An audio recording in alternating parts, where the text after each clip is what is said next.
May kilala ba kayong sumasahod ng 5 to 6 digits every month? O di kaya ay everyday? Meron din ba kayong kilala na may negosyo, may bahay, may sasakyan, at lahat ng usong gadgets nasa kanya na? Yung kaya niyang mamigay ng kahit anong papremyo, incentives, at parang wala lang sa kanya. For episode 2 ng ating financial serye, isasagutin natin kung ano ba yung measurement para masabing mayaman ang isang tao or kung gaano kayaman ang isang tao. Pangalawa is paano mo malalaman ang net worth mo? Paano ba talaga maging real rich? Ang totoong basehan ng pagiging rich ay base sa net worth. Paano ba mini-measure yan? Simple lang. Yan din ang ginagamit ng Forbes para malaman kung sino ang pinakamayaman sa buong mundo. Based on formula, ang batayan sa pagiging mayaman ay based sa net worth. So, net worth is equals to asset minus liability. Kahit malaki ang income mo, kung mas malaki pa rin ang utang kaysa sa ari-arian mo, hindi ka pa rin matatawag na mayaman. Yaman is equals to asset minus liability. Lahat ng sayo na may halaga o value, nagdadagdag yaman.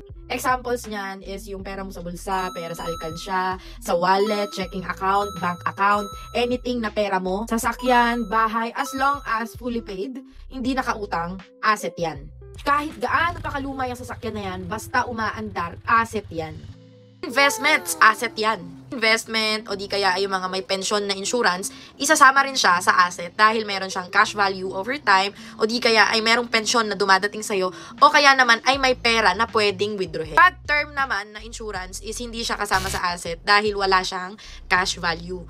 No investment din siya at wala siyang pensyon, so hindi siya masasama as asset. Sa business naman, maganda kung may business, pero depende pa rin to kung paano minimanage para malaman natin kung asset or liability. Malalaman mo kung asset siya kung kumikita ka dito at nagbibigay sa'yo to ng income. O di kaya naman ay lumalaki to over time. Punta naman tayo sa liability. So pag liability, kung kanina dagdag yaman, ito naman bawas yaman. Pwede rin siyang dagdag, pero dagdag gastos o utang. Housing loan, pasok dito bilang example o di kaya naman yung mga sasakyan na hinuhulugan every month.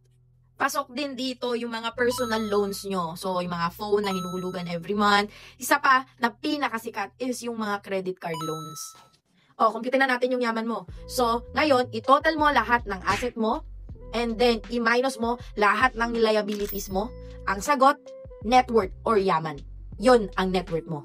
How to become real rich? So, basic math. Kailangan mong palaguin yung mga asset mo at bababaan mo yung mga liabilities mo para tumaas yung net worth mo. Kailangan mo rin maging consistent. Save and invest consistently. At bayaran muna ang lahat ng mga utang mo. Bago ka mag-invest, magtayo ng mga negosyo or kung ano man, syempre kailangan mong hindi i-skip ang level 1 ng financial foundation. Ang level 1 ng financial foundation is kailangan mong protektahan muna ang lahat ng yaman mo through insurance, through emergency fund.